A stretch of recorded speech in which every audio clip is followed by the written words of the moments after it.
안녕하세요. 수지동 목사입니다. 오늘은 함께 예레미야 애가 3장을 살펴보도록 하겠습니다. 슬프다. 어찌 그리 금이 빛을 잃고 순금이 변질하였으며 성소의 돌들이 거리 어기마다 쏟아졌는고, 순금에 비할 만큼 보배로운 시온의 아들들이 어찌 그리 토기장이가 만든 질그릇 항아리같이 여김이 되었는고, 들깨들도 젖을 주어 그들의 새끼를 먹이나 딸 내 백성은 잔인하여 마치 광야의 타주 같도다. 젖먹이가 목말라서 혀가 입천장에 붙으며 어린 아이들이 떡을 구하나 떼어줄 사람이 없도다. 맛있는 음식을 먹던 자들이 외롭게 거리에 있으며, 이전에는 붉은 옷을 입고 자라난 이들이 이제는 걸음더미를 안았도다. 전에 소돔이 사람의 손을 대지 아니하였는데도 순식간에 무너지더니, 이제는 딸 내 백성의 죄가 소돔의 죄악보다 무겁도다. 전에는 존귀한 자들의 몸이 눈보다 깨끗하고 젖보다 희며 산호들보다 붉어 그들의 윤택함이 갈아서 빛낸 청옥 같더니, 이제는 그들의 얼굴이 숯보다 검고 그들의 가죽이 뼈들에 붙어 막대기같이 말랐으니 어느 거리에서든지 알아볼 사람이 없도다. 칼에 죽은 자들이 주려 죽은 자들보다 나음은 토지 소산이 끊어지므로 그들은 찔림받은 자들처럼 점점 쇠약하여 가미로다. 딸 내 백성이 멸망할 때에 자비로운 부녀들이 자기들의 손으로 자기들의 자녀들을 삶아 먹었도다. 여호와께서 그의 분을 내시며 그의 맹렬한 진론을 쏟으시며 시온에 불을 지르사 그 터를 사르셨도다. 대적과 원수가 예루살렘 성문으로 들어갈 줄은 세상의 모든 왕들과 천하 모든 백성이 믿지 못하였었도다. 그의 선지자들의 죄들과 제사장들의 죄악들 때문이니 그들이 성읍 안에서 의인들의 피를 흘렸도다. 그들이 거리거리에서 매인같이 방황하며 그들의 옷이 피에 더러워졌으므로 아무도 만질 수 없도다. 사람들이 그들에게 외쳐 이르기를 저리 가라, 부정하다, 저리 가라, 저리 가라, 만지지 말라 하였으며, 그들이 도망하여 방황할 때 이방인들이 말하기를 그들이 다시는 여기서 살지 못하리라 하였도다. 여호와께서 노하여 그들을 흩으시고 다시는 돌보지 아니하시리니 그들이 제사장들을 높이지 아니하였으며 장로들을 대접하지 아니하였음이로다. 우리가 헛되이 도움을 바람으로 우리의 눈이 상하며 우리를 구원하지 못할 나라를 바라보았도다. 그들이 우리의 걸음을 엿보니 우리가 거리마다 다 다닐 수 없으며 우리의 끝이 가깝고 우리의 날들이 다하였으며 우리의 종말이 이르렀도다. 우리를 뒤쫓는 자들이 하늘의 독수리보다 빠르며 산 꼭대기까지도 뒤쫓으며 광야에서도 우리를 잡으려고 매복하였도다. 우리의 콧김 곧 여호와께서 기름 부으신 자가 그들의 함정에 빠졌으며 우리가 그를 가리키며 전에 이르기를 우리가 그의 그늘 아래에서 이방인들 중에 살겠다 하던 자로다. 우스 땅에 사는 딸 에돔아, 즐거워하며 기뻐하라. 자니 내게도 이를지니 내가 취하여 벌거 벗으리라. 딸 시온아, 내 죄악의 형벌이 다하였으니 주께서 다시는 너로 사로잡혀 가지 아니하게 하시리로다. 딸 에돔아, 주께서 내 죄악을 벌하시며 내 허물을 드러내시리로다. 아멘. 오늘 예레미야 애가 4장의 말씀은 크게 3개의 단락으로 나누어서 살펴볼 수가 있습니다. 첫 번째 단락은 1절부터 이제 16절까지입니다. 삼자의 탄식과 탄원인데요.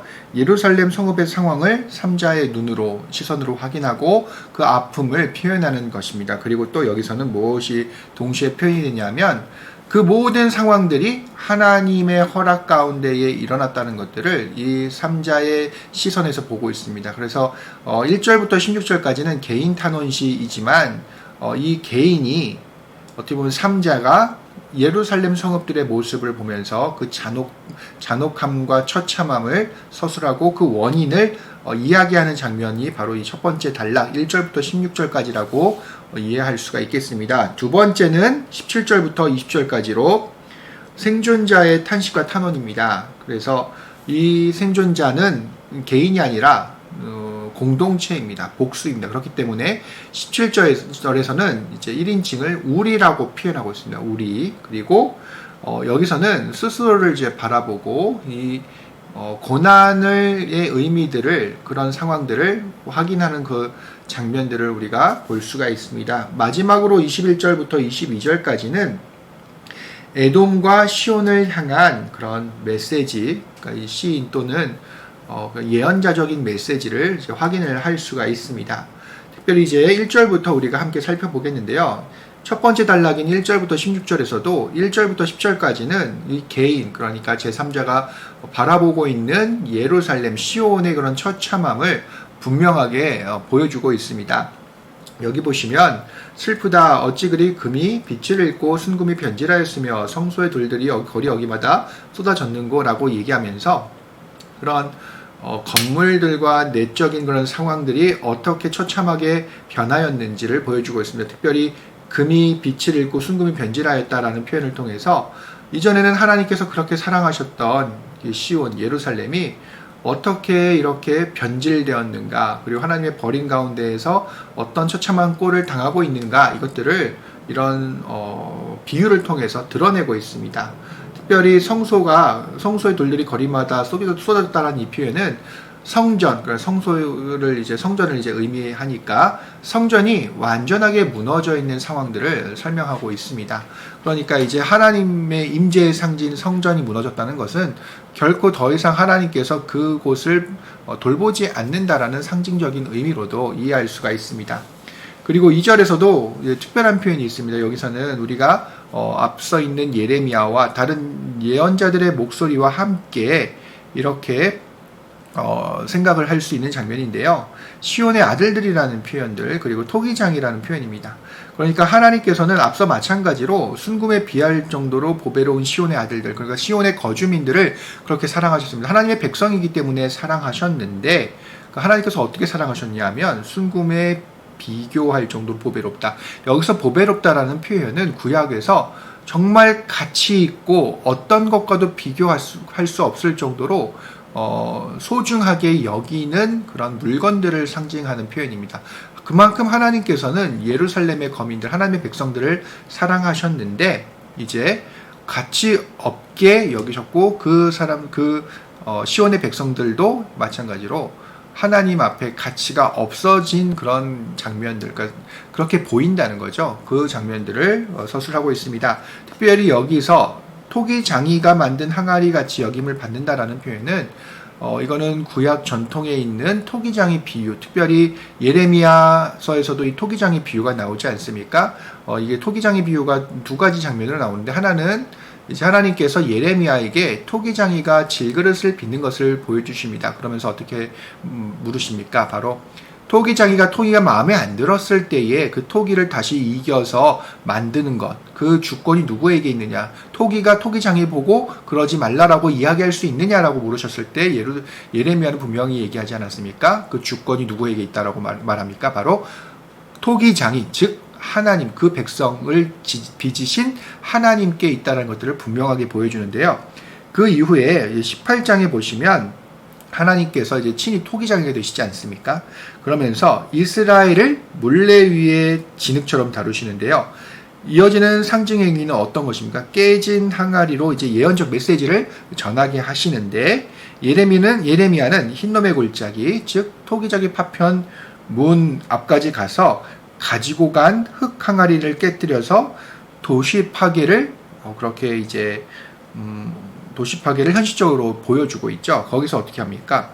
그 직전에 이제 예레미야는 그 성읍 백성들한테 하나님의 말씀을 전합니다. 뭡니까? 그 안에 갇힌 자들이 그들의 아들과 딸의 그 살을 먹을 것이다라고 예언을 전하게 하시죠. 그런데 그 장면이 바로 이 4장 10절에 그대로 이루어지고 있습니다. 애가 4장 10절이죠.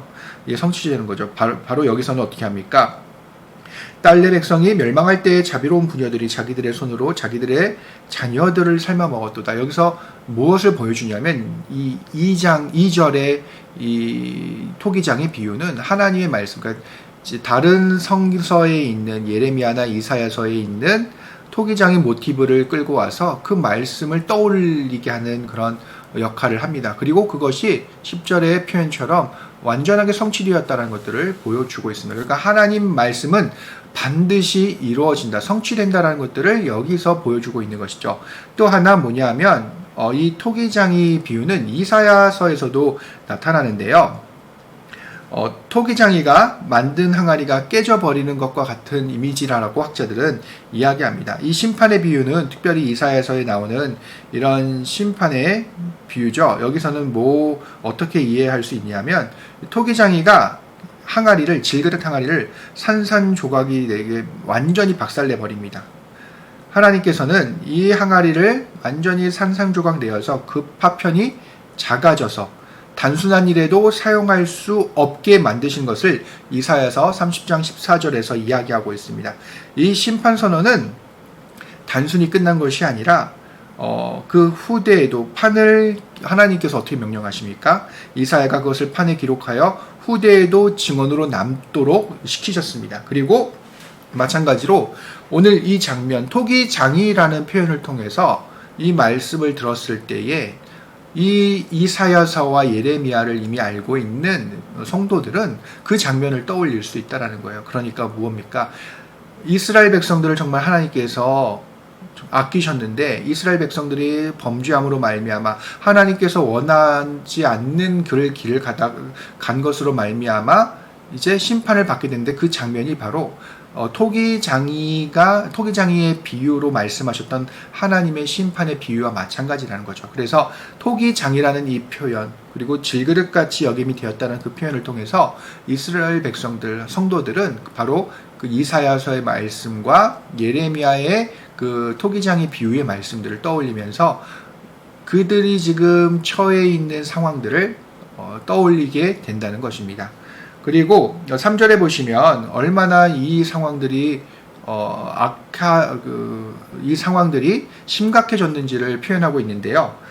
이스라엘 백성들이, 특별히 성읍의 주민들이 하고 있는 행동들이 들깨만도 못하다라는 것들을 표현합니다. 특별히 구약에서 들깨는 자칼인데요. 시체들을 먹는 짐승이기 때문에 부정한 짐승으로 이해가 됩니다. 한마디로 이스라엘 백성들은 정말 정결하게 살아야 되는 사람, 하나님 앞에 그 깨끗함으로 살아야 되는 존재들임에도 불구하고 지금 이 상황 속에서는 들깨보다도 못한, 그러니까 그 부정한 짐승보다도 못한 삶을 살아가고 있다는 것들을 보여주고 있습니다. 4절 같은 경우는 이제 젖먹이의 비유를 통해서 이들이 처해 있는 상황이 얼마나 처절한지를 보여주고 있습니다. 특별히 구약에서 젖먹이들이나 어린아이들의 비유를 통해서 상황을 서술하는 것은 그만큼 그들이 처해 있는 상황이 심각하다. 또는 시편 8편의 같은 경우는 오히려 반대의 경우죠. 능력이 없는 사람들 들어 하나님께서 이제 일하심으로 그 능력이 없는 존재들도 강력한 존재처럼 일할 수 있다는 것들을 보여주는데 여기서는 완전히 반대입니다. 그러니까 그만큼 처참한 상황 가운데 있다는 것들을 젖먹이들 그리고 어린아이들의 그런 은유를 통해서 표현을 하고 있습니다. 그리고 5절 같은 경우도 이제 마찬가지죠. 5절은 이제 좀 더 이제 심각한 상황입니다. 이것도 물론 5절도 4절과 마찬가지 심각한 상황이죠. 그러니까 맛있는 음식을 먹는 자들이란 누구를 의미하냐면 부유한 사람들을 얘기합니다. 특별히 그들의 모습을 보면 붉은 옷이라는 표현을 통해 더 확실하게 표현이 되는데요. 당시 고대에서는 붉은 옷은 왕족이나 귀족들이 입던 옷들을 의미합니다. 채색 옷이죠. 그래서 이 상황은 가난한 사람들로 돌려보자면 부유한 사람들도 이렇게 힘든 상황 가운데 있는데 가난한 사람들은 하물며 어떻게 했느냐라는 표현이에요. 그러니까 공동체가 완전히 깨어져 있는, 그러니까 이제 가난한 사람들은 이제 생각할 수도 없는 굶주리는, 그러니까 하나님께서는 고아와 객과 과부를, 그러니까 사회적으로 약자들을 돌보라고 얘기하셨는데 지금 이스라엘의 상황, 성읍의 상황은 이 약자들조차 돌볼 수 없는 처참한 상황이 되었다는 것들을 표현하고 있습니다. 그리고 6절 같은 경우는 소돔이 사람의 손을 대지 아니했는데 무너졌다라는 표현은 언어 유의에 해당됩니다. 그러니까 손을 대지 않았다라는 표현은 이 히브리어로 봤을 때에 그 문자가 뭐랑 비슷하냐 하면 해산하는 고통과도 그 해산하는 고통을 표현하는 단어와 비슷합니다. 그렇기 때문에 언어 유인 거예요. 그래서 6절, 그러니까 소돔이 당하는 그 고난보다도 더 강한 고난을 이스라엘 내 백성, 그러니까 예루살렘의 거민들이 당하게 될 것이다라는, 당하고 있다라는 것들을 표현하고 있습니다. 언어 유희를 통해 표현하고 있습니다. 그리고 뭐 7절, 8절, 9절, 10절, 10절은 아까도 이제 말씀드렸죠. 하나님께서 이전에 예레미야를 통해 하셨던 말씀이 성취된 것들을 보여주고 있는 것이고요. 특별히 이제 뭐 8절 같은 경우는 8절이죠. 그리고 7절, 그리고 뭐 5절, 마찬가지로 이 모든 것들은 이스라엘 백성들이 포로 생활을 하는 그런 상황들을 서술해주고 있습니다. 물론 이스라엘에 남아서, 예루살렘에 남아서 생활하는 사람들도 분명히 있었겠지만 그들의 삶은 포로의 삶과 다를 바 없다라는 것들을 보여주고 있습니다. 그리고 11절부터 보시면 이제 그 원인이 무엇인지, 어디에 있는지를 시인이 분명하게 보여주고 있습니다. 그러니까 이 모든 고난의 원인은 하나님께로부터, 여호와께로부터 말미암았다라는 그런 의미인데요. 여기서는 하나님을 탓하는 것이 아닙니다. 궁극적으로 이건 무엇을 보여주냐면 하나님께서 왜 이 지금 상황을 부여하실 수밖에 없었는지를 바라보게 하는 것이죠. 그러니까 이 고난을 주신 것도 하나님이시라면 마땅히 이 고난을 끝내실 수 있는 분도 하나님께 있다는 것들을 고백하는 것이고, 동시에 그들이 하나님의 분노가 왜 일어나게 됐는지를 떠올리게 하는 거예요. 그러니까 고난은 어떻게 보면 물론 우리의 그런 죄성 때문에 그렇게 될 수 있겠지만 이 죄성을 떨어뜨려 놓더라도 이 고난의 상황 속에서 하나님께 돌리는 이 상황들은 자신에게서 그런 고난의 문제를 찾으려고 노력하는 하나님 앞에서 그럼 겸손한 성도들의 모습을 표현하는 것이라고 할 수 있습니다. 우리는 물론 그렇게 얘기할 수 있습니다. 하나님 때문입니다. 하나님 탓을 할 수 있습니다. 하지만 성도는 거기서 한 단계 더 앞서 나갈 수 있어야 돼요. 욥도 하나님을 탓하지 않습니까? 그러나 욥이 하나님과의 대화를 거치면서 계속 물으면서 하나님께 대답하시면서 그 과정 속에서 자신을 바라보게 됩니다. 하나님을 탓했지만 어느 순간 욥이 어떻게 봅니까? 자기에게서 문제점을 찾습니다. 자기 안에서 죄를 찾게 됩니다. 마찬가지로 우리도 여기서 하나님을 탓하는 것이 아니라 어떻게 보면 이런 고난을 통해서 하나님이 어떤 것에 이렇게 불편해 하시는지, 하나님께서 무엇을 이렇게 우리에게 화를 내고 계시는지를 바라보게 한다라는 의미로서 11절부터 16절을 볼 수가 있습니다. 또 하나 이렇게 얘기하지 않습니까? 여호와께서 노하시고 그들을 흩으시고 다시 돌보시지 아니하시리니 그들이 제사장들을 높이지 아니하였으며 장로들을 대답하지 아니하였다. 이것은 분명한 그들의 죄의 현재의 상황이었거든요. 그러니까 하나님께서 세우신 권위에 대해서 무시하고 하나님께서 명령하셨던 그 권위에 순종하지 않았다라. 그것들이 어떻게 보면 그들의 수많은 죄 가운데 드러나는 하나의 모습이다라고 우리는 이해할 수가 있습니다. 그렇지 않고서는 성서에서 이렇게 분명하게 기록하지 않거든요. 그러니까 그 공동체의 문제점, 그러니까 하나님께서 왜 지금 이들에게 진노를 내셨는가를 이 장면을 통해 분명하게 설명을 하고 있습니다. 또한 17절부터 20절까지는 이제 아까도 말씀드렸듯이 두 번째 단락이 시작이 되는데요.